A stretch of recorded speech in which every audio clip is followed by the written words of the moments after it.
Satellites operated by the European Space Agency keep constant watch over the planet. They track harvest performance, the spread of cities, and shifting climate systems.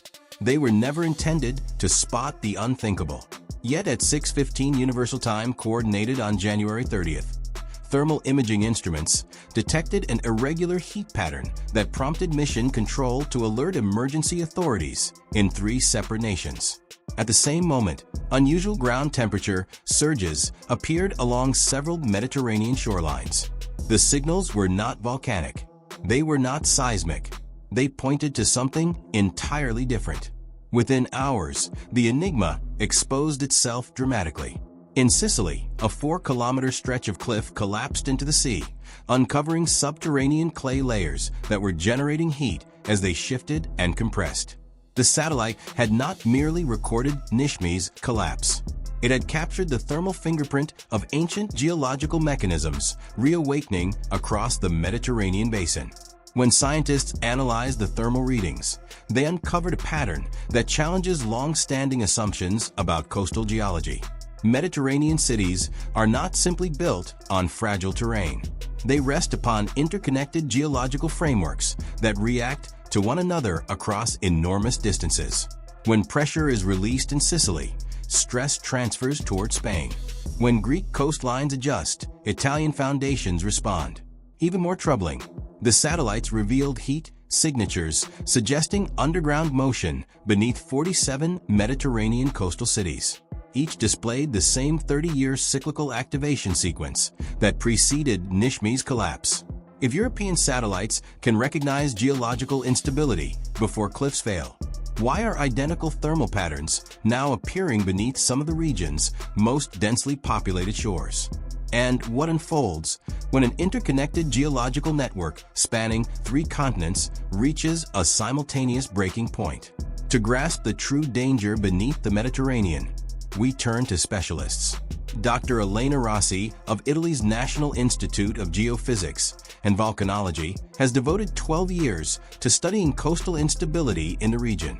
She has charted fault systems, examined soil cores, and monitored land movement across southern Italy. Yet she had never encountered satellite thermal data like that of January 30th. The heat maps revealed synchronized geological activity across 2,000 kilometers of coastline, less like random Earth processes and more like a coordinated light display. The Mediterranean Sea itself is in many ways a geological accident, the remnant of the ancient Tethys Ocean, slowly crushed as continents converged over millions of years. As Africa advanced northward into Europe, thick marine sediments were compressed, uplifted, and folded into today's landscapes. These sedimentary layers, largely clay-rich deposits from ancient seabeds, form the base beneath many Mediterranean coastal cities. Unlike stable bedrock, marine clays possess unusual characteristics. They swell when saturated, shrink when dry, and lose stability under certain pressure conditions. In effect, many of the Mediterranean's most picturesque towns stand upon compacted ancient seafloor that still remembers its submerged past. That geological memory helps explain the sudden shifts in coastal stability.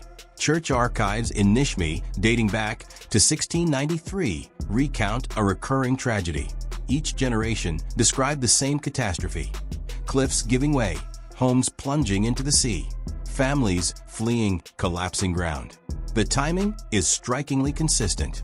Major failures were recorded in 1729, 1758, 1789, 1818, 1847, 1876, 1905, 1934, 1967, 1997, and now 2026. Father Joseph Canton, curator of Nishmi's historical records, traced the pattern across 3 centuries. He explains that residents rebuilt in the same vulnerable locations because they depended on the fertile soil, harbor access, and defensive advantages. They simply accepted that roughly every 30 years, a portion of the town would vanish. What claimed dozens in earlier centuries could now endanger thousands. Nishmi's population has grown from 3,000 in 1900 to 25,000 today. Multi-story apartments have replaced single-story stone dwellings. Underground utilities form rigid systems unable to flex with shifting ground. Evacuation paths that once led to open hills now funnel through dense urban bottlenecks, capable of trapping residents. Dr. Marco Bianchi of the University of Palermo summarizes the dilemma. Modern cities have been constructed atop ancient geological clocks, yet society has forgotten how to read them. Beneath Nishmi lies a remarkable natural arrangement of alternating marine clay and sandy sediment deposited over millennia. Each layer interacts differently with water. Sand drains quickly, while clay retains moisture for decades.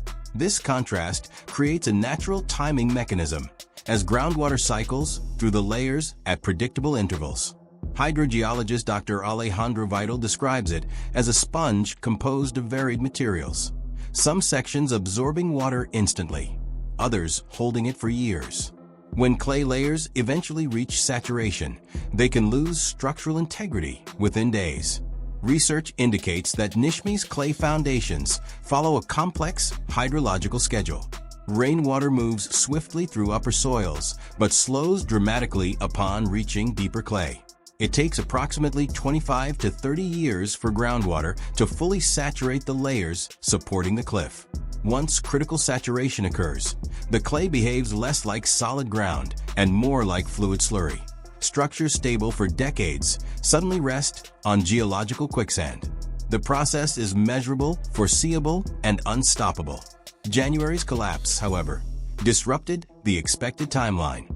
The previous major event occurred in 1997, 29 years earlier, not a full 30-year cycle. Even more alarming was its magnitude. 4 kilometers of cliff failed, compared to the typical 1 to 2 kilometers of past incidents. Preliminary findings suggest Cyclone Harry accelerated saturation by delivering 3 months of rainfall within 72 hours. Instead of gradual infiltration, clay layers experience shock saturation, compressing decades of hydrological buildup into mere days. Thermal satellite imagery clarified why January differed. Rapid clay saturation and destabilization produced frictional heat from underground movement. The thermal energy released equaled stress comparable to a magnitude 4.5 earthquake, though spread horizontally. Even more concerning, similar thermal signatures appeared simultaneously from Spain to Turkey. Monitoring stations detected ground temperature increases in areas with geological profiles matching Nishmi's, implying Cyclone Harry's impact extended well beyond Sicily. Historical analysis reveals another unsettling trend. The 30-year cycle is shortening. Events spaced 32 to 35 years apart in the 1800s now recur every 28 to 30 years. Intensifying precipitation linked to climate change appears to accelerate groundwater saturation. Dr. Rossi cautions that these geological clocks are not merely predictable. They are speeding up in real time. Nishmi's collapse may represent only one domino in a broader chain. The Mediterranean basin contains vast marine clay deposits, the compressed remains of ancient ocean floors stretching from Spain to the Middle East. These formations ignore political borders, forming continuous layers beneath coastal cities in multiple nations. Deep core drilling projects coordinated by the European Geological Survey have mapped these deposits with unprecedented detail. The findings show cities separated by thousands of kilometers share nearly identical geological foundations, all subject to similar saturation cycles and instability patterns. When Nishmi's cliff failed on January 30th, the pressure release did not remain isolated. Underground, stress redistributed through interconnected clay layers beneath southern Italy. Much like squeezing one end of a water balloon shifts pressure throughout. Dr. Andreas Müller of Germany's Research Center for Geosciences has spent 5 years mapping these pressure networks using sensitive seismometers. He describes Mediterranean coastal geology as a vast hydraulic system. When one area releases pressure, adjacent regions experience heightened stress.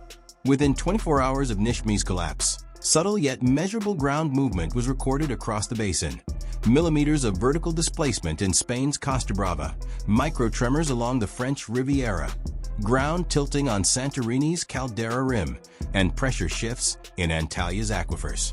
Individually minor, together they revealed a synchronized geological response spanning continents. Records from the Vatican Library show coastal failures historically occurred in clusters. Major Sicilian landslides were often followed within 1 to 3 years by similar events in Spain, Greece, and southern France. Father Alessandro Benedetti, a church historian, notes that what seemed random locally reveals coordinated patterns across centuries, almost as if the coastline has breathed in unison for millennia. Modern monitoring now exposes the extent of present instability. GPS stations detect millimeter-scale motion. Groundwater measurements show synchronized fluctuations from Barcelona to Istanbul. Most concerning, thermal satellite data indicates 47 coastal cities display the same underground heat signatures observed before Nishmi's collapse. Modeling suggests the Mediterranean geological network has a critical threshold. If 8 to 10 major coastal cities experience failure within a 2 to 3 year span, redistributed pressure could trigger cascading instability basin-wide. Dr. Muller warns that this threshold may be approaching. Imagine the tipping point beginning at sunrise in Nice, France. Guests along the Promenade d'Anglais awaken to rumbling sounds beneath a clear sky. A 300-meter stretch of waterfront begins tilting toward the sea. Roads buckle, underground garages flood, and sirens shatter the morning calm.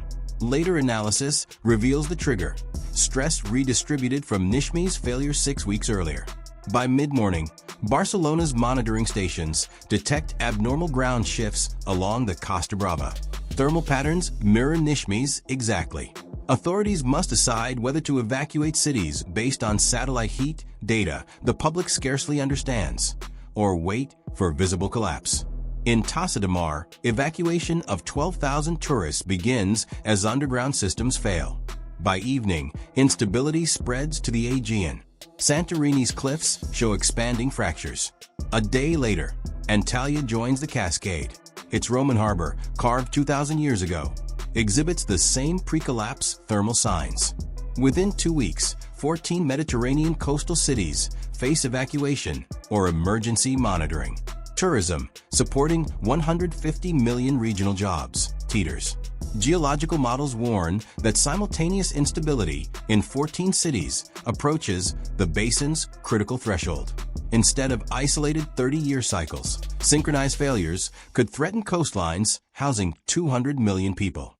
Emergency planners confront an unprecedented question. How do you evacuate an entire sea's shoreline if its geological foundation destabilizes at once? Despite sophisticated monitoring, thermal updates every 6 hours, millimeter precision seismic data, real-time groundwater sensors, the region remains vulnerable. The European Space Agency coordinates 847 monitoring points. Scientists can measure clay heating, movement rates, and pressure shifts, yet cannot predict whether a thermal anomaly signals collapse in 6 hours or 6 weeks. Nishmi offered only 8 hours of warning, far less than the 48 to 72 hours required to evacuate cities like Nice or Barcelona. An estimated 340 Mediterranean coastal cities stand on similar marine clay. 47 show active stress signatures. 12 exceed 500,000 residents, with evacuation routes crossing hazard zones. Coordination remains fragmented among Spain, France, Italy, Greece, and Turkey. During January's anomaly, establishing shared protocols took 18 hours, time that could prove fatal. Comprehensive risk reduction would require $45 billion in infrastructure investment. Current annual spending totals roughly $180 million. The disparity is stark. Less invested over decades than a single cascading failure could cost in 1 month. Globally, coastal geological cycles are accelerating. 30-year intervals may compress to 25 to 28 years, possibly 15 to 20 by 2050, doubling collapse frequency. Surveys reveal similar marine clay beneath coastal cities, from California to Japan, Chile to New Zealand. Early findings suggest Mediterranean-style geological networks may exist worldwide. San Francisco's Marina District, built on bay mud, shows thermal similarities to pre-collapse Sicily. Researchers fear global coastal instability could activate in synchrony as climate change intensifies rainfall. Dr. Rossi suggests humanity may be witnessing early stages of global coastal reorganization. Climate change is not only raising seas, it is weakening the ground beneath coastal civilization. The question is not whether further collapses will occur, but whether modern society can adapt to geological rhythms older than cities themselves. Some advocate managed retreat. Others propose vast engineering stabilization. Most agree the Mediterranean's geological clock will continue ticking regardless of human preference. The deeper issue is whether civilization is prepared to accept that cherished coastal cities exist on borrowed geological time. When ancient Earth cycles collide with dense urban populations, can engineering overcome destiny? Or must communities retreat from land that never forgot it was once ocean floor? If Mediterranean clay cycles are accelerating due to climate change, what does that imply for coastal cities worldwide built on similar foundations? Share your perspective below. And to stay informed about the geological forces reshaping our coasts, follow Earth Attacks. Because sometimes the planet's most powerful threats lie hidden beneath its most breathtaking landscapes.